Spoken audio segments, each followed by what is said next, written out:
حدیث نمبر 416 حضرت انس رضی اللہ عنہ سے روایت ہے، بے شک نبی کریم صلی اللہ علیہ وسلم نے جب کہ حضرت معاذ رضی اللہ عنہ آپ صلی اللہ علیہ وسلم کے پیچھے سواری پر سوار تھے، ارشاد فرمایا، اے معاذ۔ انہوں نے عرض کیا، یا رسول اللہ حاضر ہوں۔ آپ صلی اللہ علیہ وسلم نے فرمایا، اے معاذ۔ انہوں نے عرض کیا، حاضر ہوں یا رسول اللہ۔ 3 مرتبہ آپ صلی اللہ علیہ وسلم نے انہیں پکارا اور معاذ نے لبیک و سعدیک کہا۔ اس کے بعد آپ صلی اللہ علیہ وسلم نے ارشاد فرمایا، جو بندہ اس بات کی گواہی دے کہ اللہ کے سوا کوئی معبود نہیں اور محمد صلی اللہ علیہ وسلم اس کے بندے اور رسول ہے، بشرطے کہ یہ گواہی دل کی سچائی سے ہو، تو اللہ اس کو جہنم کی آگ پر حرام فرما دیتا ہے۔ حضرت معاذ رضی اللہ عنہ نے عرض کیا، اللہ کے رسول، کیا یہ بات میں لوگوں کو نہ بتلاؤں تاکہ وہ خوش ہو جائے؟ آپ صلی اللہ علیہ وسلم نے فرمایا، تب وہ اسی پر بھروسہ کر لیں گے اور عمل سے غافل ہو جائیں گے۔ چنانچہ حضرت معاذ رضی اللہ عنہ نے اس بات کو اپنے تک محدود رکھا اور اپنی موت کے وقت گناہ سے بچنے کے لیے اس فرمان نبی صلی اللہ علیہ وسلم کو بیان فرمایا۔ بخاری و مسلم۔ فوائد: امام طیبی رحمۃ اللہ علیہ فرماتے ہیں کہ دل کی سچائی سے کا مطلب ہے استقامت اور توحید و رسالت کی گواہی کے تقاضوں کا اہتمام۔ حافظ ابن حجر رحمہ اللہ فرماتے ہیں کہ امام طیبی کا مقصد اس وضاحت سے اس اشکال کو دور کرنا ہے جو حدیث کے ظاہر الفاظ سے نکلتا ہے، اس لیے کہ حدیث میں عموم ہے کہ جو بھی توحید و رسالت کی گواہی دے گا وہ جہنم میں نہیں جائے گا، جبکہ اہل سنت کے نزدیک دیگر دلائل قطعیہ سے ثابت ہے کہ گناہ گار مومن جہنم میں بطور سزا جائیں گے اور پھر شفاعت سے نکالے جائیں گے، جس سے معلوم ہوتا ہے کہ حدیث کا ظاہری مفہوم مراد نہیں ہے بلکہ دوسرے دلائل کو سامنے رکھتے ہوئے اس کا مفہوم متعین ہوگا، اور وہ یہ ہے کہ اس کا عموم اعمال صالحہ کے ساتھ مقید ہے، یعنی جو توحید و رسالت کی گواہی کے ساتھ احکام و فرائض اسلام کی پابندی اور ایمان و تقوی کے تقاضوں کا بھی اہتمام کرے گا، وہ جہنم میں نہیں جائے گا۔ بعض کے نزدیک اس حدیث سے ایسے لوگ مراد ہیں جنہوں نے کفر و شرک سے تائب ہو کر سچے دل سے توحید و رسالت کا اقرار کر لیا، لیکن اس کے فوائد اس کے فوراً بعد انہیں موت آ گئی اور انہیں عمل کا موقع ہی نہیں ملا۔ یہ لوگ یقیناً جنتی ہوں گے، اور بعض کے نزدیک جہنم پر حرام ہونے کا مطلب یہ ہے کہ ہمیشہ کے لیے جہنم میں رہنا ان کے لیے حرام ہے، مطلقاً جہنم میں داخل ہونا حرام نہیں۔ مومن اپنے گناہ کی وجہ سے اگر اللہ چاہے گا تو عارضی طور پر جہنم میں جائے گا اور پھر اسے نکال لیا جائے گا۔ اس سے ایک مسئلہ یہ بھی معلوم ہوا کہ عام لوگوں کے سامنے ایسی چیزیں بیان نہیں کرنی چاہیے جن کا صحیح طور پر سمجھنا ان کے لیے مشکل ہو، اور اپنی نافہمی کی وجہ سے وہ انہیں اپنے بے عملی اور بد عملی کے لیے وجہ جواز بنا لے۔ تفصیل کے لیے ملاحظہ ہو فتح الباری۔ حدیث نمبر 417 حضرت ابو ہریرہ رضی اللہ عنہ اور حضرت ابو سعید خدری رضی اللہ عنہما ان میں سے کسی ایک سے روایت ہے۔ راوی نے شک کا اظہار کیا ہے، اور صحابی کی تعین میں صحابی سے روایت کرنے والے راوی کا شک مضر نہیں ہے، کیونکہ صحابی کوئی بھی ہو سب عدول ہے، یعنی روایت حدیث میں معتبر ہے۔ روایت یہ ہے کہ جب غزوہ تبوک ہوا تو اس موقع پر صحابہ رضی اللہ عنہ کو سخت بھوک لگی۔ انہوں نے عرض کیا، یا رسول اللہ، اگر آپ صلی اللہ علیہ وسلم اجازت مرحمت فرمائے تو ہم اپنے اونٹ نہر ذبح کر لیں اور ان کا گوشت کھائے اور چربی حاصل کرے۔ رسول اللہ صلی اللہ علیہ وسلم نے فرمایا، ٹھیک ہے، کر لو۔ اتنے میں حضرت عمر رضی اللہ عنہ آ گئے اور انہوں نے یہ بات سن کر کہا، یا رسول اللہ، آپ صلی اللہ علیہ وسلم اس طرح کریں گے تو سواریاں کم ہو جائیں گی، البتہ آپ صلی اللہ علیہ وسلم یہ کریں کہ ان سے ان کی بچے کچے کھانے کا سامان منگوا لے، پھر ان پر ان کے لیے اللہ تعالیٰ سے برکت کی دعا فرما دے، شاید اس طرح اللہ تعالیٰ ان کے لیے اس میں برکت ڈال دے۔ رسول اللہ صلی اللہ علیہ وسلم نے فرمایا، ہاں ٹھیک ہے۔ چنانچہ آپ صلی اللہ علیہ وسلم نے چمڑے کا ایک دسترخوان منگوایا اور اسے بچھا دیا۔ پھر آپ صلی اللہ علیہ وسلم نے صحابہ رضی اللہ عنہ سے ان کے بچے کچے زیادہ راہ منگوائے۔ پس کوئی مکی کی ایک مٹھی لایا، دوسرا کوئی کھجور کی مٹھی اور کوئی روٹی کا ٹکڑا لایا، یہاں تک کہ دسترخوان پر اس سے کچھ چیزیں جمع ہو گئی۔ پھر رسول اللہ صلی اللہ علیہ وسلم نے برکت کی دعا فرمائی اور پھر فرمایا اپنے اپنے برتنوں میں ڈال لو۔ پس صحابہ رضی اللہ عنہم نے اپنے اپنے برتنوں میں ڈالنا شروع کیا، یہاں تک کہ لشکر میں انہوں نے کوئی برتن ایسا نہیں چھوڑا جس سے نہ بھرا ہو۔ علاوہ ازیں سب نے کھایا یہاں تک کہ وہ سیر ہو گئے اور کچھ بچ بھی گیا۔ رسول اللہ صلی اللہ علیہ وسلم نے ارشاد فرمایا میں گواہی دیتا ہوں کہ اللہ کے سوا کوئی معبود نہیں اور یہ کہ میں اللہ کا رسول ہوں۔ جو بندہ بھی کلمہ توحید و رسالت کے ساتھ اللہ کو ملے اس حال میں کہ اسے کوئی شک و شبہ نہ ہو پھر اسے جنت میں جانے سے روک دیا جائے، یعنی ایسا نہیں ہوگا بلکہ وہ سیدھا جنت میں جائے گا۔ مسلم۔ فوائد: اس میں نبی صلی اللہ علیہ وسلم کے معجزے کا اور آپ صلی اللہ علیہ وسلم کی دعا کی تاثیر اور برکت کا بیان ہے کہ تھوڑا سا کھانا پورے لشکر کو کافی ہو گیا۔ غزوہ تبوک کے شرکاء کی تعداد کتنی تھی؟ کسی مستند روایت میں یہ تعداد بیان نہیں ہوئی۔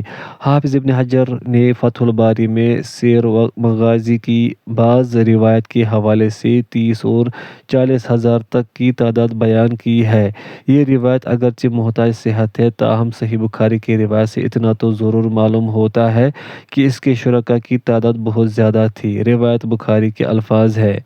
ترجمہ: اس جنگ میں رسول اللہ صلی اللہ علیہ وسلم کے ساتھ مسلمان کثیر تعداد میں شامل تھے جنہیں کسی رجسٹر میں شمار کرنا نہایت مشکل تھا۔ اس میں کسی شخص کی غیر حاضری کا آپ صلی اللہ علیہ وسلم سے مخفی رہ جانا ممکن تھا، الا کہ وحی کے ذریعے سے آپ صلی اللہ علیہ وسلم کو مطلع کر دیا جائے۔ بخاری کتاب المغازی باب غزوۃ تبوک حدیث کعب بن مالک رضی اللہ عنہ۔ اس سے اتنا بہرحال ثابت ہوتا ہے کہ اس لشکر میں مسلمان بڑی بھاری تعداد میں شریک تھے۔ اس طرح چند سیر سامان خوراک ہزاروں افراد پر مشتمل لشکر کو کافی ہو گیا۔ اس سے یہ بھی معلوم ہوا کہ مفضول غیر افضل شخص اپنے سے افضل اور برتر شخص کو مشورہ دے سکتا ہے، اسی طرح افضل شخص کو اپنے سے کم رتبہ لوگوں کے مشورے بھی سننے چاہیے۔ ممکن ہے اس میں بہتری کا زیادہ پہلو ہو، اس سے نہ افضل کے رتبے میں کمی آتی ہے اور نہ اسے مفضول کی طرف سے افضل کی شان میں گستاخی قرار دیا جا سکتا ہے۔ حدیث نمبر 418 حضرت عتبہ بن مالک رضی اللہ عنہ سے روایت ہے کہ اور یہ ان لوگوں میں سے ہے جو جنگ بدر میں شریک تھے۔ یہ بیان فرماتے ہیں کہ میں اپنی قوم بنی سالم کو نماز پڑھاتا تھا اور میری اور ان کے درمیان ایک ایسا برساتی نالہ پڑتا تھا کہ جب بارشیں زیادہ ہوتی تو اسے پار کر کے ان کی مسجد تک جانا میرے لیے دشوار ہوتا۔ چنانچہ میں رسول اللہ صلی اللہ علیہ وسلم کی خدمت میں حاضر ہوا اور آپ صلی اللہ علیہ وسلم سے عرض کیا کہ میری نگاہ کمزور ہو گئی ہے اور وہ نالہ جو میرے اور میری قوم کے درمیان ہے بارش آنے کی وجہ سے بہتا ہے اور اسے پار کرنا میرے لیے دشوار ہوتا ہے۔ پس میری خواہش ہے کہ آپ صلی اللہ علیہ وسلم میرے گھر تشریف لائے اور وہاں کسی جگہ پر نماز پڑھا دے، میں اسے جائے نماز بنا لوں گا۔ رسول اللہ صلی اللہ علیہ وسلم نے فرمایا اچھا میں عنقریب ایسا کروں گا۔ پس دوسرے دن صبح کے وقت جب کہ سورج خوب چڑھ چکا تھا رسول اللہ صلی اللہ علیہ وسلم اور ابوبکر رضی اللہ عنہ تشریف لائے۔ رسول اللہ صلی اللہ علیہ وسلم نے اندر آنے کی اجازت طلب فرمائی، میں نے آپ صلی اللہ علیہ وسلم کو اجازت دے دی۔ آپ صلی اللہ علیہ وسلم بیٹھے بھی نہیں اور فرمایا تم اپنے گھر میں سے کس جگہ کو میرے نماز پڑھنے کے لیے پسند کرتے ہو؟ میں نے اس جگہ کی طرف اشارہ کیا جس میں میں یہ پسند کرتا تھا کہ آپ صلی اللہ علیہ وسلم نماز پڑھے۔ چنانچہ رسول اللہ صلی اللہ علیہ وسلم کھڑے ہوئے اور آپ صلی اللہ علیہ وسلم نے اللہ اکبر کہا اور ہم نے آپ صلی اللہ علیہ وسلم کے پیچھے صف باندھ لی۔ آپ صلی اللہ علیہ وسلم نے 2 رکعتیں پڑھائیں پھر سلام پھیر دیا، ہم نے بھی آپ صلی اللہ علیہ وسلم کے سلام کے ساتھ سلام پھیر دیا۔ پس میں نے آپ صلی اللہ علیہ وسلم کو اس خضیرہ ایک مخصوص کھانا کے لیے روک لیا جو آپ صلی اللہ علیہ وسلم کے لیے تیار کیا گیا تھا۔ آس پاس کے گھرانوں نے بھی سن لیا کہ رسول اللہ صلی اللہ علیہ وسلم میرے گھر تشریف فرما ہے۔ پس ان میں سے لوگ آنے شروع ہو گئے حتیٰ کہ گھر میں بہت سے لوگوں کا ہجوم ہو گیا۔ ایک آدمی نے کہا مالک کو کیا ہوا کہ میں اسے یہاں نہیں دیکھ رہا؟ ایک دوسرے شخص نے کہا وہ تو منافق ہے، وہ اللہ اور اس کے رسول سے محبت نہیں رکھتا۔ رسول اللہ صلی اللہ علیہ وسلم نے فرمایا یہ بات مت کہو، کیا تم نے نہیں دیکھا کہ اس نے لا الہ الا اللہ کہا ہے، اس کے ذریعے سے وہ اللہ کی رضامندی کا طالب ہے۔ اس نے جواب دیا حقیقت تو اللہ اور اس کا رسول بہتر جانتے ہیں، جہاں تک ہمارا تعلق ہے ہم تو اللہ کی قسم اس کی محبت اور اس کی بات چیت منافقین ہی کے ساتھ دیکھتے ہیں۔ رسول اللہ صلی اللہ علیہ وسلم نے فرمایا جس نے اللہ کی رضا کے لیے لا الہ الا اللہ پڑھ لیا اللہ نے اس کو جہنم کی آگ پر حرام کر دیا ہے۔ بخاری و مسلم۔ اتبان عین پر کثرت تا ساکن اور اس کے بعد با سے خزیرہ خا اور زا کے ساتھ باریک آٹے اور چربی سے بنائی ہوئی ڈش صاب رجال سا کے ساتھ معنی ہے لوگ آئے اور جمع ہو گئے۔ فوائد۔ پوائنٹ فرسٹ، وادی دو پہاڑوں یا چٹانوں کے درمیان نشیبی جگہ کو کہا جاتا ہے جو برساتی اور سیلابی پانی کی گزرگاہ ہوتی ہے۔ مالک سے مراد مالک بن دخشن یا دخیشن ہے، جیسا کہ مسلم کی دوسری روایت میں ہے۔ ابن قتیبہ نے کہا ہے کہ خزیرہ وہ کھانا ہے کہ گوشت کے چھوٹے چھوٹے ٹکڑے کر کے انہیں پکایا جاتا ہے، جب وہ گل جاتے ہیں تو اس میں باریک آٹے کی آمیزش کر دی جاتی ہے۔ اگر یہ گوشت کے بغیر ہو تو اسے عصیدہ کہا جاتا ہے۔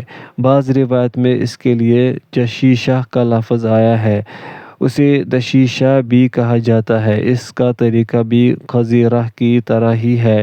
اس حدیث سے معلوم ہوا کہ عذر شرعی کی وجہ سے آدمی گھر پر بھی نماز پڑھ سکتا ہے۔ پوائنٹ سیکنڈ، اس کے لیے گھر میں ایک جگہ مخصوص کر لینا بھی بہتر ہے۔ پوائنٹ تھرڈ، محض شبہ کی بنا پر کسی مومن کے بارے میں بدگمانی کرنا جائز نہیں۔ پوائنٹ فورتھ، مومن بالآخر جنتی ہے۔ اس آخری نکتے کی وضاحت ہم پہلے کر آئے ہیں، اسے دوبارہ ملاحظہ فرما لیا جائے۔ حدیث نمبر 419، حضرت عمر بن خطاب رضی اللہ عنہ سے روایت ہے کہ رسول اللہ صلی اللہ علیہ وسلم کے پاس کچھ قیدی آئے، پس آپ صلی اللہ علیہ وسلم نے دیکھا کہ ان میں سے ایک عورت اپنے بچے کی تلاش میں دوڑتی پھرتی ہے۔ جب قیدیوں میں وہ کوئی بچہ پاتی تو اسے پکڑ کر اپنے سینے سے چمٹا لیتی اور اسے دودھ پلانے لگتی۔ رسول اللہ صلی اللہ علیہ وسلم نے فرمایا تمہارا کیا خیال ہے کہ یہ عورت اپنے بچے کو آگ میں پھینک دے گی؟ ہم نے کہا نہیں، اللہ کی قسم۔ آپ صلی اللہ علیہ وسلم نے ارشاد فرمایا یقیناً اللہ تعالیٰ اپنے بندوں پر اس سے کہیں زیادہ مہربان ہے جتنی یہ عورت اپنے بچے پر ہے۔ بخاری و مسلم۔ فوائد۔ پوائنٹ فرسٹ، حافظ ابن حجر رحمہ اللہ فرماتے ہیں کہ مسند اسماعیلی کی روایت میں مزید یہ الفاظ ہے، تلاش کرتے کرتے اس نے اپنا بچہ بھی پا لیا اور پھر اس نے اسے پکڑ کر اپنے سینے سے چمٹا لیا۔ حافظ ابن حجر رحمہ اللہ مزید فرماتے ہیں کہ سیاق حدیث سے معلوم ہوتا ہے کہ بچہ تو اس عورت سے گم ہو گیا تھا، لیکن اس کی پستانوں میں دودھ جمع ہونے کی وجہ سے اسے تکلیف ہو رہی تھی، اس لیے جو بچہ بھی اسے ملتا وہ اسے دودھ پلانے لگ جاتی تاکہ دودھ کی تخفیف سے اس کی تکلیف گھٹ جائے۔ پھر جب اس کا اپنا بچہ مل گیا تو اسے اپنے سینے سے چمٹا لیا اور دودھ پلایا۔ اس سے معلوم ہوا کہ قیدی عورتوں کی طرح بقدر ضرورت دیکھنا جائز ہے۔ پوائنٹ سیکنڈ، جن چیزوں کا عقل اور حواس کے ذریعے سے ادراک ممکن نہیں انہیں سمجھانے اور انسانی فہم کے قریب کرنے کے لیے مثال دینی جائز ہے، جیسے نبی صلی اللہ علیہ وسلم نے اللہ کے رحمت کی وسعت کو سمجھانے کے لیے جس کو عقلاً سمجھنا ممکن نہیں ہے، اس عورت کی حالت کو بطور مثال پیش فرمایا۔ پوائنٹ تھرڈ، اس میں اخف الضررین دو نقصان دہ چیزوں میں سے کم تر نقصان دہ چیز کو اختیار کرنے کا بھی جواز ہے، کیونکہ اس عورت کو نبی صلی اللہ علیہ وسلم نے بچوں کو دودھ پلانے سے منع نہیں فرمایا، جبکہ یہ احتمال موجود تھا کہ بڑے ہو کر یہ آپس میں رشتہ ازدواج میں منسلک ہو جائے، اس لیے کہ یہ صرف احتمال ہی تھا، جبکہ عورت کے دودھ میں تخفیف اس کی فوری ضرورت تھی اور اس کا فائدہ یقینی تھا۔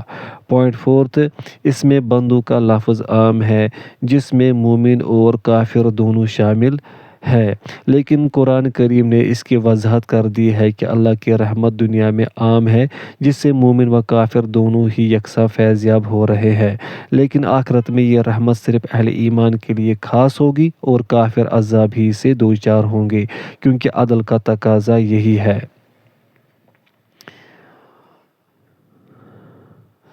حدیث نمبر 420، حضرت ابو ہریرہ رضی اللہ عنہ سے روایت ہے، رسول اللہ صلی اللہ علیہ وسلم نے فرمایا، جب اللہ تعالیٰ نے مخلوق کو پیدا فرمایا تو اس نے اپنی اس خاص کتاب میں جو اس کے پاس عرش پر ہے لکھ دیا کہ میری رحمت میرے غصے پر غالب ہوگی، اور ایک اور روایت میں ہے میرے غصے غضب پر غالب ہے، ایک اور روایت میں ہے میرے غضب پر سبقت لے گئی ہے، بخاری و مسلم۔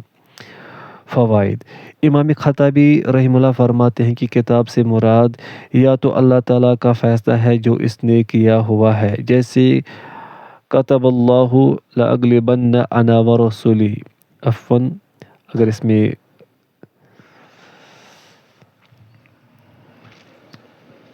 سورۃ المجادلہ میں کتب بمعنی قضا ہے، یا پھر اس سے مراد لوح محفوظ ہے جس میں اس نے سب کچھ لکھ رکھا ہے۔ اللہ تعالیٰ عرش پر ہے اور یہ کتاب بھی اس کے پاس ہے۔ اس کی حقیقت و کیفیت کو جاننے سے ہم قاصر ہیں، تاہم استویٰ علی العرش کی کیفیت جانے بغیر اس پر ایمان رکھنا ضروری ہے۔ فتح الباری۔ حدیث نمبر 421، انہی حضرت ابو ہریرہ رضی اللہ عنہ سے روایت ہے کہ میں نے رسول اللہ صلی اللہ علیہ وسلم کو فرماتے ہوئے سنا کہ اللہ تعالیٰ نے رحمت کے 100 حصے کیے، ان میں سے 99 اپنے پاس محفوظ رکھ لیے اور ایک حصہ زمین پر اتارا۔ اسی ایک حصے کی وجہ سے اللہ کی تمام مخلوق ایک دوسرے پر رحم کرتی ہے، یہاں تک کہ ایک جانور بھی اپنا کھر اپنے بچے سے ہٹا لیتا ہے کہ کہیں اسے تکلیف نہ پہنچے۔ ایک اور روایت میں ہے کہ اللہ کے پاس 100 رحمتیں ہیں، اس نے ان میں سے ایک رحمت جنوں، انسانوں، چوپایوں اور کیڑے مکوڑے کے درمیان اتاری ہے، پس اسی ایک حصہ رحمت کی وجہ سے وہ ایک دوسرے پر نرمی کرتے اور رحم سے پیش آتے ہیں، اور اسی کی وجہ سے وحشی جانور اپنے بچے پر مہربانی کرتا ہے، اور اللہ نے 99 رحمتیں پیچھے رکھ چھوڑی ہے جن کے ساتھ وہ قیامت والے دن اپنے بندوں پر رحم فرمائے گا، بخاری و مسلم۔ اور اس کو مسلم نے بھی حضرت سلمان فارسی رضی اللہ عنہ سے روایت کیا ہے کہ رسول اللہ صلی اللہ علیہ وسلم نے فرمایا، بے شک اللہ تعالیٰ کے پاس 100 رحمتیں ہیں، انہی میں سے ایک وہ رحمت ہے جس کی وجہ سے مخلوق آپس میں ایک دوسرے پر رحم کرتی ہے، اور 99 رحمتیں قیامت کے دن کے لیے محفوظ ہے۔ اور ایک روایت میں ہے، بے شک اللہ تعالیٰ نے جس روز آسمانوں اور زمین کو پیدا فرمایا 100 رحمتیں پیدا کی، ہر رحمت اگر اس کا جسمانی وجود ہو تو اتنی ہے کہ آسمان و زمین کے درمیان خلا کو پر کر دے، پھر ان میں سے ایک رحمت کو اس نے زمین میں رکھ دیا، پس اسی کی وجہ سے ماں اپنے بچے پر اور وحشی جانور اور پرندے ایک دوسرے پر شفقت کرتے ہیں، پس جب قیامت کا دن ہوگا تو اللہ تعالیٰ اپنی رحمت کو اس دنیاوی رحمت کے ساتھ ملا کر مکمل فرمائے گا اور پھر اس کے ساتھ اپنے بندوں پر رحمت کرے گا۔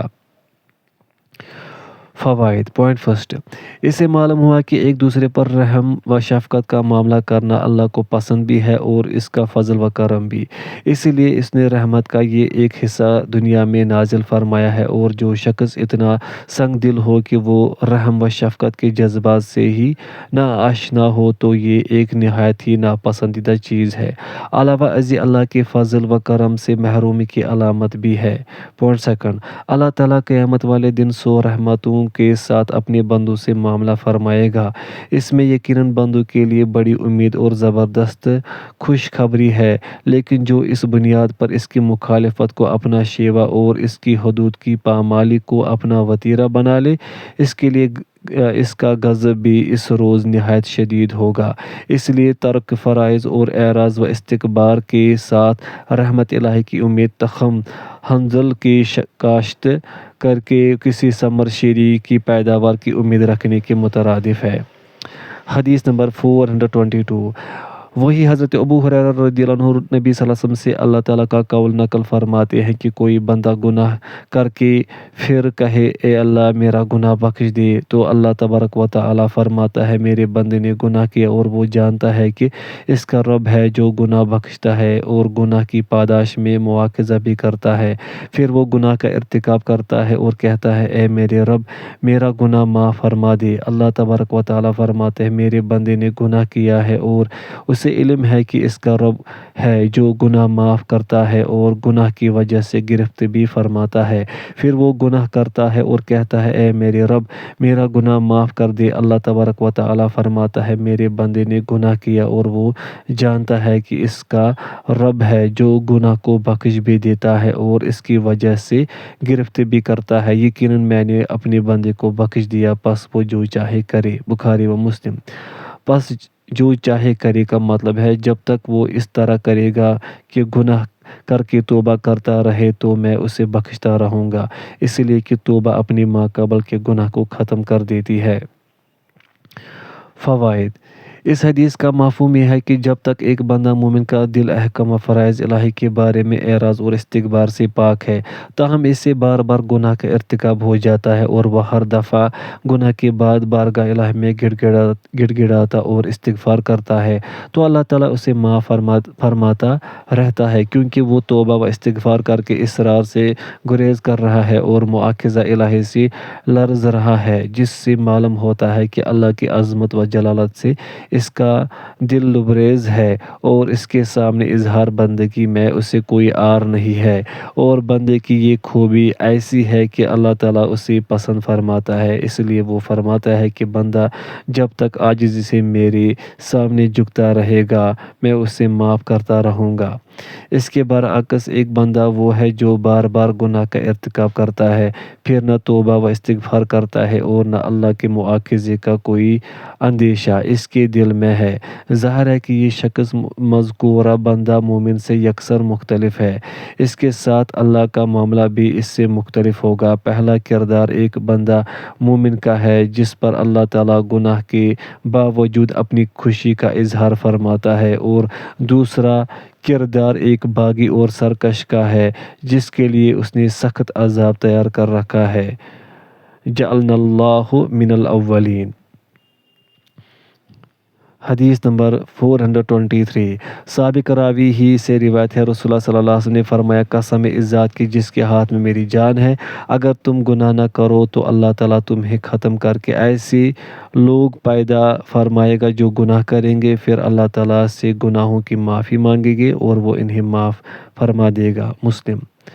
فوائد: اس کا مطلب بھی یہی ہے کہ گناہ کر کے گناہ پر اصرار کرنے کے بجائے توبہ و استغفار کو اللہ تعالیٰ پسند فرماتا ہے، حتیٰ کہ اگر ایسے لوگ ناپید ہو جائے کہ جن سے نہ گناہ کا صدور ہو اور نہ وہ توبہ کرے تو اللہ تعالیٰ ایسے لوگ پیدا فرما دے گا جو اس طرح کریں گے۔ اس کا یہ مطلب قطعاً نہیں ہے کہ وہ گناہوں کو پسند فرماتا ہے اور گناہ گار اس کے محبوب ہے، بلکہ وہ توبہ و انابت کو پسند فرماتا ہے اور ایسے ہی لوگ اسے محبوب ہیں، اور یہی اس حدیث کا مفاد ہے۔ حدیث نمبر 424۔ حضرت ابو ایوب انصاری رضی اللہ عنہ سے روایت ہے کہ میں نے رسول اللہ صلی اللہ علیہ وسلم کو فرماتے ہوئے سنا کہ اگر تم گناہ نہ کرتے تو اللہ تعالیٰ ایسی مخلوق پیدا فرماتا جو گناہ کرتی اور استغفار کرتی، پس وہ انہیں بخش دیتا۔ مسلم۔ باب مذکور۔ حدیث نمبر 425۔ حضرت ابو ہریرہ رضی اللہ عنہ سے روایت ہے کہ ہم رسول اللہ صلی اللہ علیہ وسلم کے ساتھ بیٹھے ہوئے تھے، ہمارے ساتھ حضرت ابو بکر و عمر رضی اللہ عنہما بھی لوگوں کی ایک جماعت میں موجود تھے۔ پس رسول اللہ صلی اللہ علیہ وسلم ہمارے درمیان میں سے اٹھ کر تشریف لے گئے اور ہمارے پاس واپس آنے میں دیر لگا دی۔ ہمیں اندیشہ ہوا کہ کہیں ہماری غیر حاضری میں دشمن نے آپ صلی اللہ علیہ وسلم کو نقصان نہ پہنچایا ہو، چنانچہ ہم گھبرا کر اٹھ کھڑے ہوئے۔ گھبرانے والوں میں سب سے پہلا شخص تھا، پس میں رسول اللہ صلی اللہ علیہ وسلم کی تلاش میں نکلا، یہاں تک کہ میں انصار کے ایک باغ میں آ گیا۔ پھر انہوں نے لمبی حدیث ذکر فرمائی جس میں رسول اللہ صلی اللہ علیہ وسلم کا یہ فرمان سنایا کہ آپ صلی اللہ علیہ وسلم نے حضرت ابو ہریرہ رضی اللہ عنہ سے فرمایا جاؤ اس باغ کے باہر جو بھی تمہیں ملے، جو دل کے یقین کے ساتھ لا الہ الا اللہ کی گواہی دے تو تم اسے جنت کی خوشخبری سنا دو۔ مسلم۔ فوائد۔ پوائنٹ فرسٹ، اس کا مطلب بھی یہ ہے کہ مومن بالآخر جنت میں جائے گا، یا تو پہلے مرحلے میں یا پھر سزا بھگت کر۔ پوائنٹ سیکنڈ، رہنما اپنی جماعت سے بوقت ضرورت اٹھ کر جا سکتا ہے، یہ کوئی اخلاقی منافی نہیں۔ پوائنٹ تھرڈ، یہ جو نبی کریم صلی اللہ علیہ وسلم کے بارے میں حاضر ناظر کا مسئلہ بتایا ہوا ہے صحیح نہیں۔ پوائنٹ فورتھ، صحابہ رضی اللہ عنہ کو حضرت صلی اللہ علیہ وسلم کی بابت تشویش رہتی تھی اور یہ ان کی آپس سے بے پناہ محبت کی دلیل ہے۔ پوائنٹ ففتھ، آدمی اپنے علاوہ دوسرے کو بھی تبلیغ و ارشاد کا کہہ سکتا ہے۔ پوائنٹ سکستھ، لا الہ الا اللہ کی بڑی فضیلت ہے۔